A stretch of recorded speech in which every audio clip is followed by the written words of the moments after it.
Poder, privilegio y justicia. Dominic Dune. Actos perversos. Muscle Shoals, en el sur de California, es una arenosa franja de cielo con vistas sobre el Pacífico.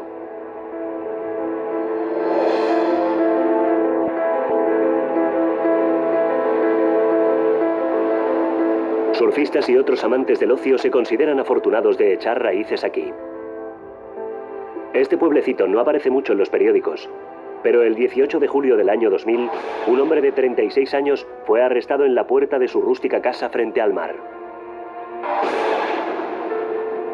Andrew Laster es heredero de la leyenda del maquillaje en Hollywood, Max Factor. En el interior de la casa de Laster en la playa, la policía encontró drogas, armas y una colección de inquietantes cintas de vídeo que al parecer había grabado él. En el momento en que concluyó la investigación, Andrew Laster se enfrentaba a 87 cargos por drogar y violar a mujeres jóvenes. Sufre una enfermedad que llega a lo más profundo de su alma.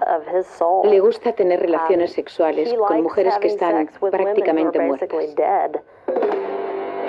La prensa estaba muy pendiente del caso. Laster era el bisnieto del rey de los cosméticos, Max Factor. Le apodaron el heredero Factor. El fiscal del distrito lo llamó depredador sexual. Cuando vivía en Los Ángeles, conocí a unos cuantos parientes de Andrew Laster. Eran buenas personas y muy respetadas. Bien, es posible que Andrew no fuera el primer heredero que se volvía un mujeriego, pero estaba enfermo y lo peor de todo es que estuvo a punto de salir impune de todo lo que hizo. Laster se mantuvo bajo arresto domiciliario mientras el caso se prolongaba. Si le condenaban, se enfrentaría a más de 100 años de cárcel. Era una sentencia que él no tenía intención alguna de cumplir. El 3 de enero de 2003, Andrew Laster huyó. Se inició una búsqueda a nivel mundial para encontrar a Laster. Y un cazador de recompensas de nombre Dwayne Doc Chapman se propuso llevarle ante la justicia. Me da igual donde esté, en el país que sea. Él sabe que Doc, el cazarrecompensas, va a por él. Y soy implacable y despiadado. Le capturaré. Chapman se convirtió en un experto en Andrew Laster. Comemos, dormimos y bebemos Andrew Laster el día entero. 3 semanas después de que comenzara su juicio, Laster fue condenado in absentia y sentenciado a 124 años. Nosotros, el jurado, declaramos al acusado culpable del delito de violación con el uso de drogas. Huir para salvarse no era algo para lo que Laster había sido educado. Andrew Laster había nacido en medio de la riqueza y los privilegios. Era el bisnieto de Max Factor, fundador del imperio de los cosméticos.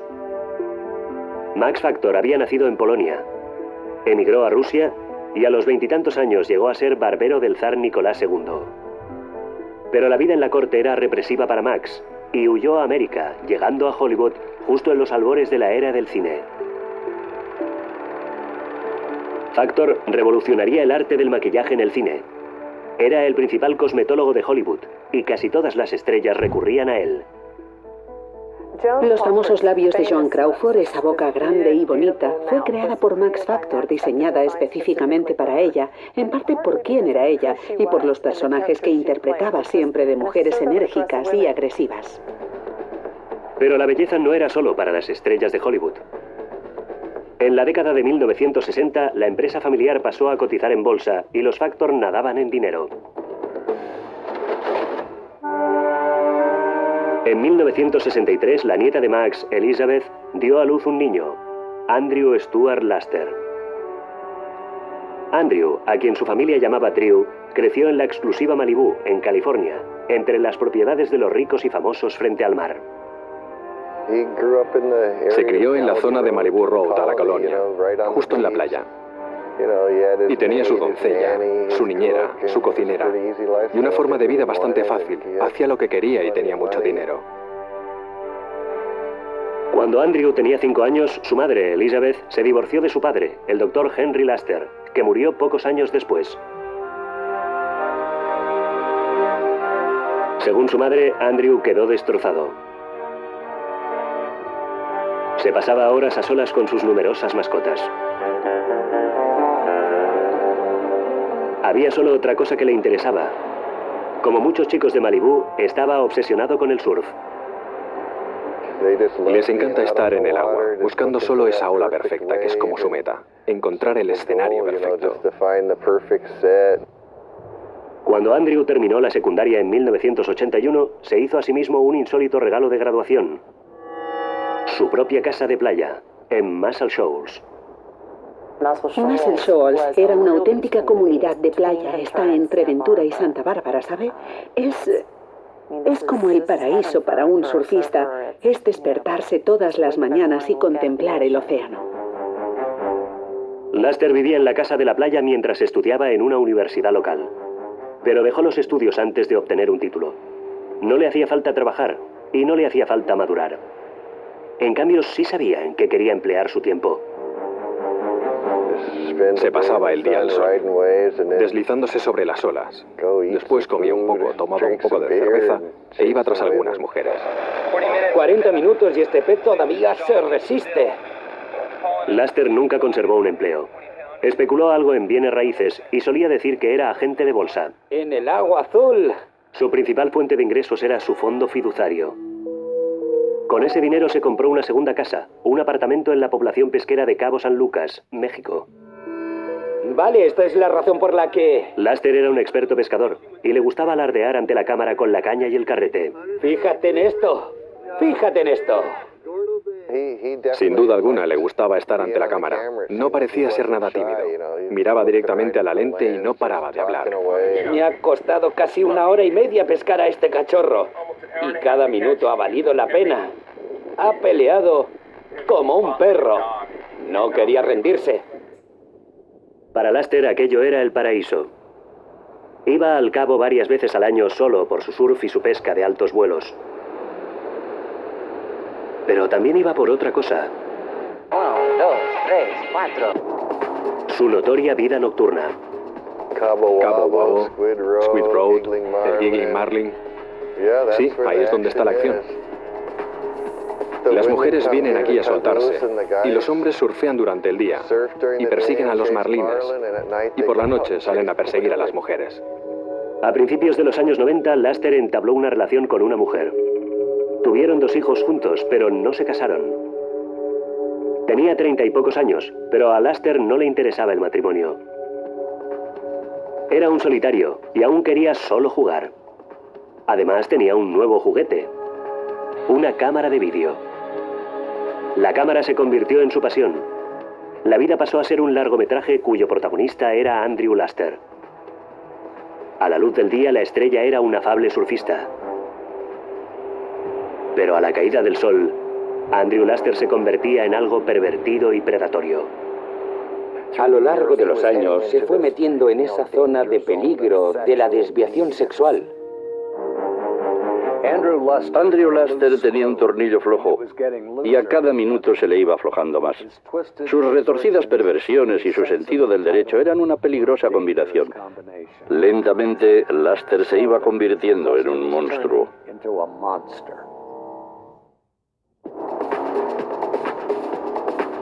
A mediados de los años 90, el heredero de Max Factor, Andrew Laster, vivía una vida dedicada al placer. Consagraba su tiempo a actividades solitarias, el surf, la pesca y sobre todo deambular por los bares y playas del sur de California en busca de mujeres. Cuanto más jóvenes, mejor. En 1996, Laster conoció a una chica en la playa. Se llamaba Shona. Shona tenía solo 16 años. Laster 32, pero Andrew Laster no andaba buscando un alma gemela. Necesitaba sentir que ejercía poder sobre las mujeres. Tener mucha más edad era una forma, pero él tenía otra forma mucho más siniestra en mente. A Shona y a sus amigos les gustaba pasar el rato en la casa de Laster en la playa. Allí el bar estaba siempre bien surtido. Pero el alcohol no era el único modo de colocarse en casa de Laster. Había marihuana y cocaína, y otra droga que empezaba a hacerse popular, el GHB, oficialmente conocida como gamma hidroxibutirato. Su nombre en la calle era líquido X. Es una clase de droga sedante que, tomada en diversas cantidades, produce diferentes efectos en las personas. Para algunas puede ser afrodisíaco si se toma en pequeñas cantidades. Otras personas aseguran que produce mareos o incapacidad de dar cuenta de detalles u horas. Para otras personas supone la pérdida de conocimiento. Antes el GHB se vendía en tiendas de alimentación sana, como suplemento nutricional. De sencilla elaboración, es indetectable en la corriente sanguínea solo 12 horas después de haber sido ingerido. Una noche, Shona estaba pasando el rato en casa de Laster. Cuando no se daba cuenta, él le echó GHB en la bebida. Shona se desmayó. Laster introdujo una cinta en su cámara de vídeo, pulsó grabar, describió lo que estaba a punto de hacer y violó a su inconsciente presa. Cuando Shona volvió en sí era ya de día y no consiguió recordar nada de la noche anterior. Por fuera, Andrew Laster se parecía mucho a los niños ricos de mediana edad que vivían en Muscle Shoals. Durante el día se divertía en la playa, conocía chicas y era un tipo normal, pero cuando caía la noche era como un depredador sexual nocturno. Era dos personas como Jekyll y Hyde. Una noche en un bar de Santa Bárbara, Laster conoció a Tonya, de 23 años. Tonya le acompañó a su casa de la playa. Laster le ofreció GHB, diciéndole que la haría sentir bien. Cuando Tonya estaba inconsciente, Laster la violó y lo grabó en vídeo. El señor Laster era un depredador sexual frío como el hielo. Y creemos que, como depredador sexual, su territorio de caza eran los bares del centro, los bares de la universidad en Santa Bárbara. Hacía unos enormes esfuerzos para imitar su forma de vestir, para imitar su lenguaje. Alrededor de la medianoche del 14 de julio de 2000, Laster fue a O'Malley's, un bar en State Street, en Santa Bárbara. Conoció a Cari, estudiante de la UCSB. Hacía calor. Laster ofreció a Cari una bebida fría. Le había añadido GHB. La mezcla la aturdió. Pronto Cari se hallaba en el todoterreno de Laster, camino de Muscle Shoals. Dentro de la casa de la playa, Laster dio a Cari una bebida. Esta inmediatamente se sintió extraña y le preguntó qué había en ella. Líquido X, le dijo Laster. Y entonces Cari se desmayó. Estando inconsciente, Laster la violó. A la mañana siguiente, cuando volvió en sí, estaba desnuda en la cama de Laster. Durante 3 días, Cari se debatió con lo que sospechaba que había ocurrido. Después llamó a la policía. Sus recuerdos no seguían un orden cronológico. Recordaba solo fragmentos inconexos. Sabía que había sido agredida sexualmente. Emocionalmente estaba destrozada. Y se había pasado 3 días dándole vueltas. Y, ¿sabe? Acudir a la oficina del sheriff para contar la historia, explicar a alguien cómo había sido violada es una tarea muy dura. Smith habló durante varias horas con la joven y aturdida estudiante universitaria. Yo creía lo que me estaba contando. Y la pregunta que tenía en mi mente era, ¿cómo demuestro a otras personas, al público, a un jurado, lo que ella me está diciendo? Smith pidió a Cari que telefoneara a Andrew Laster. Nos sentamos en una sala y yo escucho la conversación. Y lo que le digo es, haga como que se lo pasó muy bien. Simule que quiere volver a quedar con él para verse. Tío, ¿qué me pusiste en la bebida? Líquido X. ¿Líquido X? Sí. ¿Es lo mismo que el GHB? Porque he tomado éxtasis otras veces y no era exactamente igual. Fue divertido, pero... Pero está bien. ¿Todavía te queda algo de eso? Sí. ¿Así? Tendrías que tomar un poco. Ya lo creo. Sí. Pero esta vez no tienes que drogarme para hacer sexo conmigo, ¿vale? Vale. Y al parecer se tragó el anzuelo sedal y plomo. Quiso encontrarse con ella ya, al día siguiente, justo lo que nosotros queríamos. Pero a la hora acordada fue la policía la que se presentó en casa de Laster, no Cari. Habían ido a arrestarle y llevaban una orden para registrar su casa. Se quedó un poco pasmado, ¿sabe? No paraba de decir, yo vivo aquí, ¿saben? Deben haberse equivocado de hombre. Creo que estaba atónito. La policía sabía que era el hombre que buscaban. Creían que quizá iban a encontrar más pruebas en casa de Laster, pero no estaban preparados para el impactante rastro de cintas de vídeo que estaban a punto de hallar.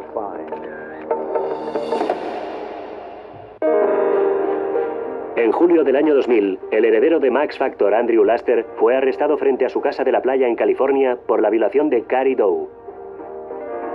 Fue conducido esposado hasta la oficina del sheriff e interrogado. Se mostró muy seguro de sí mismo durante aquel interrogatorio y repetidamente trataba de asumir el control del interrogatorio como alguien que cree firmemente. No tenéis nada contra mí y yo solito voy a salir de esta. La vida había sido siempre fácil para Laster. De hecho, dijo a los policías, oigan, soy rico, contrataré a un buen abogado y destrozará a esa chica en el estrado. Al parecer, Laster creía que podía salir airoso de todo. Yo no meto la pata. Llevo toda mi vida adulta viviendo en el mismo sitio. Soy un tío rico, no puedo meter la pata, no pienso perder mi dinero. ¿Es usted un tío rico? Sí. Pero enseguida Laster se acorraló a sí mismo cuando la inspectora Smith le sorprendió en una mentira. O sea que le dijo que puso líquido X en su bebida. Yo jamás le he dicho eso, no. Básicamente lo que dijo fue que no se lo había dado, que no le había dado nada, que no tenía conocimiento de tal cosa. Y más avanzado el interrogatorio, lo que yo le dije a él fue, ¿sabe? Estuve escuchando la conversación que mantuvo anoche con Carrie. Y llegado a ese punto fue cuando dijo, bueno, sabe, tuve que hacerlo. Admitió que le había dado el GHB, pero que fue consensuado. Mientras Laster estaba siendo interrogado en la comisaría de policía, los investigadores registraban su casa de la playa en Muscle Shoals. Marihuana, cocaína, quaaludes, setas. Pero eso no fue todo lo que descubrieron. También encontraron nunchakos, un arma ilegal para artes marciales, y un rifle de asalto AK-47. Pero esas cosas parecen comunes y corrientes comparadas con lo que encontraron a continuación. Apiladas en una estantería, docenas de las cintas de vídeo caseras de Laster. Y había una que destacaba, la que decía Shona colocada con GHB, que suscitó cierto interés, así que la pusimos. Y resultó ser inquietante, muy inquietante.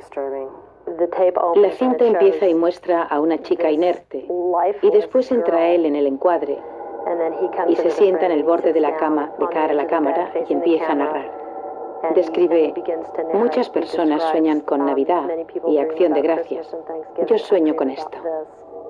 Cuando la policía visionó el resto de las cintas, encontró más escenas de Laster violando a chicas que parecían estar inconscientes. En fin, están en coma. Están roncando. Están sin vida. Él tiene que coger sus extremidades y recolocarlas. Y no solo agrede sexualmente a esas mujeres, sin signos evidentes de remordimiento. Es la impresionante representación de un depredador sexual grabado en directo en vídeo. Una semana después, Laster compareció ante un juez y fue acusado de envenenamiento y violación. Su elevada fianza batió un récord en el condado de Ventura. El fiscal del distrito solicitó y le fue concedida una fianza de $10 millones para Andrew, algo sencillamente sin precedentes. Pidieron al tribunal, señoría, deseamos una fianza muy alta para asegurarnos de que no huye. La inmensa fianza solo consiguió dar más publicidad y escándalo a la historia. Primero los periódicos locales y después los medios nacionales saltaron sobre ella. Los medios sabían que el señor Lasta era heredero de Max Factor. De hecho, fueron ellos los que nos lo contaron. Los periódicos no se cansaban de hablar de la historia, y al final la publicidad llegó a oídos de Tonya, la joven a la que Laster había violado 4 años antes. Tonya Doe había visto, de hecho, varios de los artículos en los periódicos, y cuando intentábamos localizarla, ella oportunamente llamó a la oficina. La policía mostró entonces a Tonya la cinta de vídeo de Laster violando su cuerpo inconsciente. Es la violación de un ser humano más repugnante, perturbadora y alarmante que he presenciado jamás. Es lo más cerca que he estado de la necrofilia en toda mi vida. Ese hombre tiene relaciones sexuales con cuerpos desmayados. Se va a graduar en el depósito de cadáveres. Los inspectores seguían todas las pistas en su búsqueda de las otras chicas que aparecían en las cintas de Laster. Tenían la agenda de Laster y llamaron a todos los números que figuraban en ella, con la esperanza de que la historia le resultara familiar a alguien, y al final fue así. Se llamaba Shona, la chica de 16 años con la que Laster se había corrido una juerga. Shona se quedó horrorizada al oír lo que los inspectores le contaron. Fue obviamente perturbador para ella que vengan dos investigadores a tu casa y te hablen de cosas personales de las que no tienes conocimiento. Creo que es duro. Quiero decir que no fueron buenas noticias. Shona y Tonya se unieron en la lucha del fiscal del distrito para enviar a Andrew Laster a la cárcel para siempre.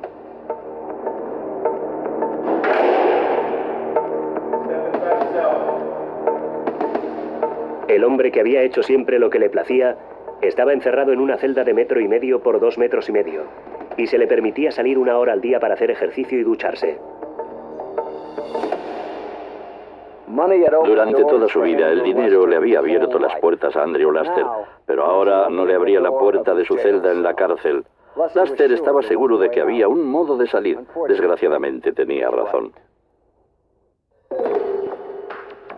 Cuando un juez fijó la fianza de Andrew Laster en $10 millones, el heredero de Max Factor se indignó. El fiscal del distrito dijo que en el caso de Laster existía riesgo de fuga y que podía violar a más mujeres, pero los abogados de Laster argumentaron a favor de su libertad. Nosotros defendimos nuestro argumento y él ganó. El Tribunal de Apelación hizo lo correcto al reducirle la fianza. El juez redujo la fianza de Laster hasta una cantidad que pudiera pagar. $1 millón. Difícil para la mayoría de la gente, pero sin importancia para la familia de Laster. No solo podían reunir el dinero, sino que podían permitirse perderlo si Andrew decidía cortar por lo sano y huir. Parte del trato de la libertad bajo fianza consistía en arresto domiciliario, con una pulsera de monitorización en el tobillo, por lo que no podía ir más allá de su casa. Las pulseras electrónicas de monitorización son comunes entre los delincuentes juveniles, pero Laster fue el primer adulto en el condado de Ventura que llevó una. En la oficina del sheriff se quejaron de que la riqueza de Laster le había granjeado el privilegio del arresto domiciliario. Se trataba de cargos graves. Era un violador en serie y tenía acceso al dinero. Eran condiciones que hasta entonces no se habían dado nunca en nuestro tribunal para nadie. Y el hecho de que se concedieran a alguien que era pudiente, que era una persona muy conocida, fue algo que algunas personas han puesto en tela de juicio. Al señor Laster jamás debió brindársele la oportunidad de salir en libertad bajo fianza. Nos inclinamos ante su estatus y su posición. En julio de 2001 comenzaron las vistas preliminares. Los fiscales tenían que demostrar que contaban con pruebas suficientes para ir a juicio. Laster, de 37 años, montó el numerito de hombre inocente erróneamente acusado.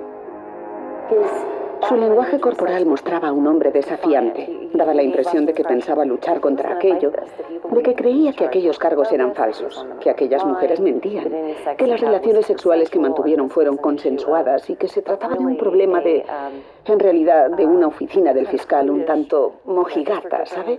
Que quería castigarle severamente por algo que no era cierto.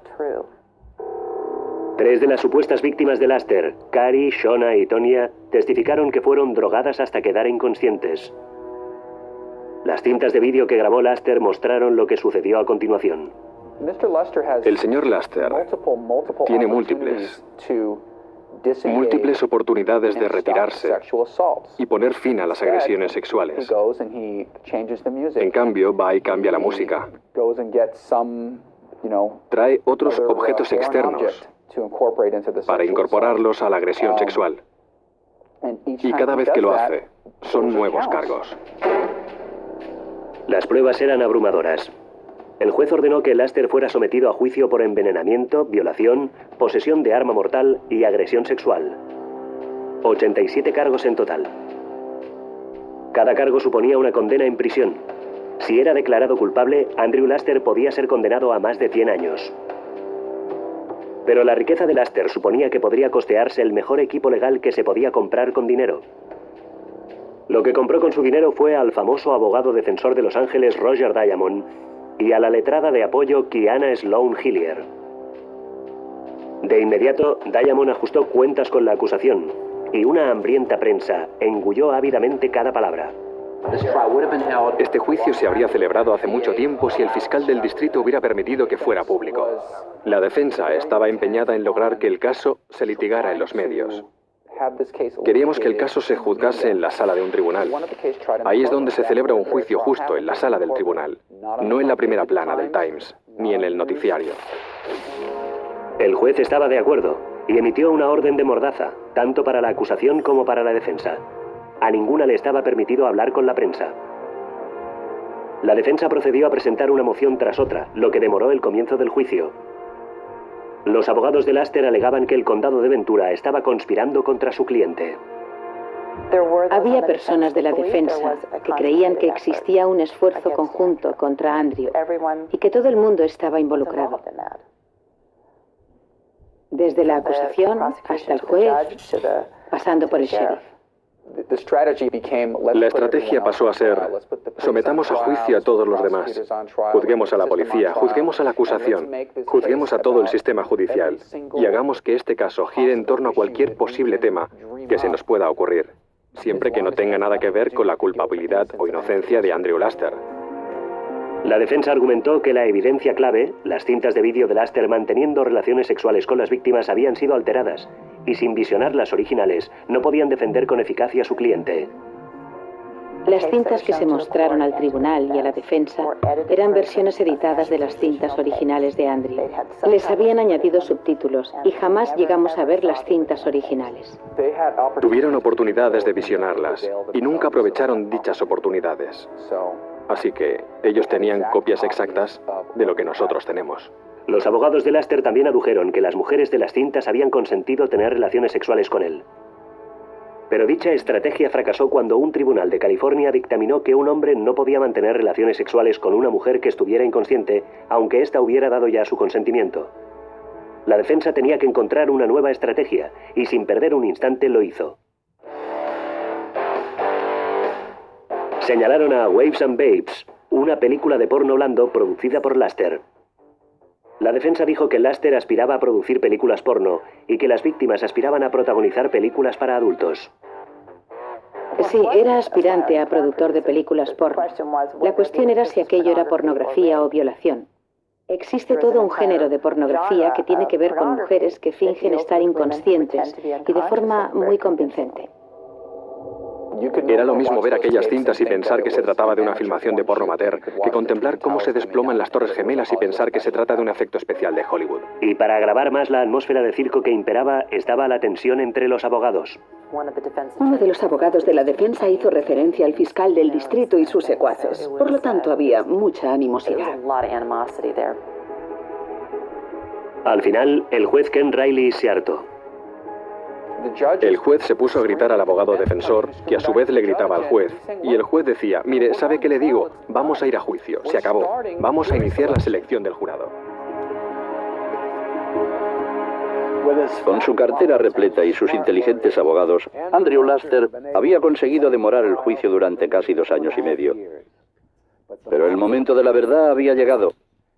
Y parecía que Laster iba derecho a la cárcel a pesar de su nombre y su dinero. 2 años y medio después de su detención, comenzó el juicio de Andrew Laster. Si se le condenaba, el antes surfista pasaría el resto de su vida entre rejas. Aunque de momento se hallaba en su casa de Muscle Shoals bajo arresto domiciliario. Me llamó en 2 ocasiones distintas. Definitivamente era como un hombre enjaulado, quería salir. No podía surfear ni hacer nada. Decía que lo habían inculpado y que pronto se libraría de todo aquello, y que estaba impaciente por volver a las olas. Los abogados de Laster solicitaron que se relajara su arresto domiciliario y el juez estuvo de acuerdo. Increíble. Laster era un violador en serie y lo único que le impedía ya salir huyendo era una pulsera electrónica de tobillo. No tenía sentido. La señorita Fox me había dicho, recuerde mis palabras, aproximadamente a la mitad del juicio va a ver la escritura sobre la pared y va a escapar. No sabía cuánto tiempo iba a tardar, pero no hacía falta ser un genio para imaginar que no iba a quedarse aquí mucho tiempo. Laster estaba tenso y visiblemente contrariado en la sala del tribunal. Era evidente que el señor Laster intentaba controlar lo que sus abogados hacían. El señor Diamond hablaba, por ejemplo, con el juez. Se dirigía a él por algún tema en particular, y el señor Laster estaba junto al oído del señor Diamond hablándole constantemente. Por mucho que Laster intentara controlar las diligencias de la sala del tribunal, no conseguía controlar el impacto del testimonio de las víctimas. Sobre todo sus descripciones de cuando se vieron en las cintas de vídeo siendo violadas.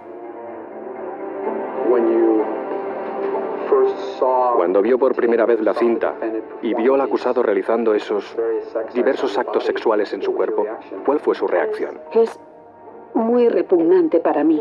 Y cuando lo vi por primera vez, fue como verme a mí misma violada en tercera persona y sin poder hacer nada para impedirlo. A pesar de lo perjudiciales que fueron sus testimonios, la defensa sabía que lo peor estaba aún por llegar. Las cintas de vídeo. Había una expresión de pasmo y total incredulidad en las caras de muchos de los miembros del jurado. Había un par de mujeres en concreto a las que vi que les asomaban lágrimas a los ojos. Y era evidente, se quedaron con la boca abierta. Estaban sencillamente atónitos. Me consta que la auténtica cuestión en las mentes del jurado era, ¿están inconscientes? Porque esa es la clave de las acusaciones. Y sabe, se las oía roncar y no parecía haber ningún signo de conocimiento en esas mujeres. Ese fue su primer contacto con la realidad. Les hizo pensar, esto no tiene aspecto de ser una filmación de porno amateur. Laster observaba al jurado, mientras el jurado le observaba a él cometiendo una violación tras otra. Para todos los presentes en la sala del tribunal era evidente que los días de Laster como hombre libre estaban contados. Se había programado un receso de 2 semanas en el juicio por las Navidades. En el último día antes de dicha pausa, Laster se inclinó sobre su abogada Kiana Sloan Hillier. Laster le dijo algo y fue entonces cuando ella se puso en pie y dijo que vamos a reunirnos con el señor Laster durante la pausa de las fiestas. Y por eso solicitamos al tribunal que le conceda prácticamente las mismas horas de tribunal que ha tenido hasta ahora. La defensa estaba proponiendo que mientras el tribunal estaba en receso durante 2 semanas, a Laster se le permitiera salir de su casa a lo largo de 12 horas al día. Tony Walt estaba casi desesperado. Argumentó como un loco, diciendo, señoría, no lo haga, hay riesgo de fuga, podríamos dejarlo escapar. Y pasando por encima de nuestras objeciones, el juez cedió ante esa solicitud. Durante el receso, Laster sí se reunió con sus abogados. Estos le dijeron que creían que el veredicto iba a ser culpable y ya estaban planificando su apelación. Pero Laster estaba planificando en secreto otra cosa. La mañana del viernes 3 de enero, Andrew Laster se quitó la pulsera del tobillo cortándola. Salió de su casa de Muscle Shoals, se subió a su todoterreno y condujo 2 horas hacia el sur, hasta Santa Mónica. Allí aparcó en la esquina de San Vicente con la 10ª. Laster después salió del vehículo y desapareció. Creo que quedó muy claro que lo había estado planeando como opción. Y evidentemente decidió que era hora de huir. Cuando se notificó a las autoridades judiciales que había desaparecido, llevaba fuera de su casa desde las 8 de la mañana. Eran las 8:30 de la tarde. Habían pasado muchas horas. A aquellas alturas podía encontrarse ya muy lejos. Cuando la policía registró la casa de Laster en la playa, descubrió que su ropa de verano, su perro y varios valiosos artefactos indios habían desaparecido. Pocos días después se emitieron órdenes de detención estatales y federales contra Andrew Laster. En su ausencia, el juicio de Laster se reanudó. Era lunes por la mañana y Laster no estaba allí, solo había una silla vacía. El señor Diamond dijo que era posible que su cliente hubiera tenido un accidente, que tenía que haber una explicación. Y Tony, exasperado, dijo, sí, claro, podría haber sido abducido por alienígenas, pero no ha sido eso. Sabemos que se ha fugado. Todos los periódicos de California se hicieron eco de la desaparición de Laster, y a nadie le interesaba más su paradero que a un cazador de recompensas llamado Dwayne Doc Chapman. El periódico de Los Ángeles decía que se había largado el fin de semana. No le encontraban. Se había arrancado el monitor del tobillo. Así que el cabrito se había esfumado y nosotros le seguimos la pista. Dwayne Doc Chapman es todo un personaje. No podía proceder de un mundo más distinto al de Laster. De extracción humilde, Chapman había pertenecido a una banda de motoristas y había cumplido condena en una cárcel de Texas.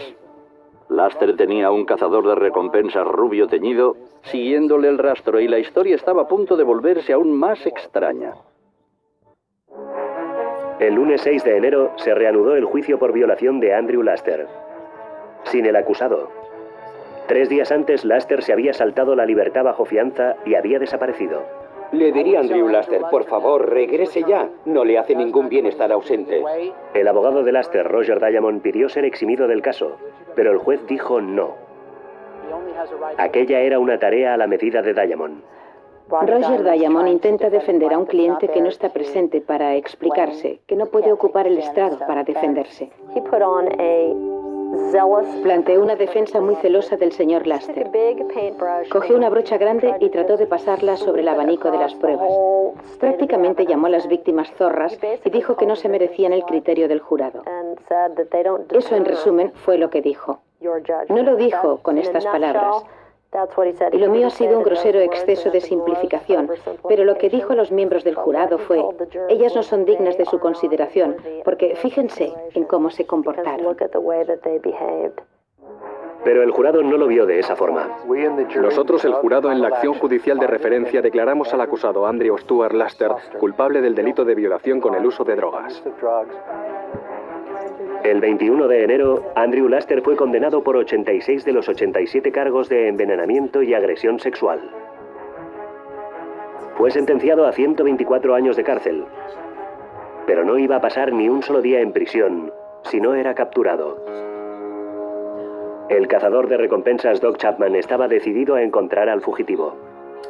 El miedo más grande de Andrew Laster es cuando va a aparecer Doc, el cazador de recompensas.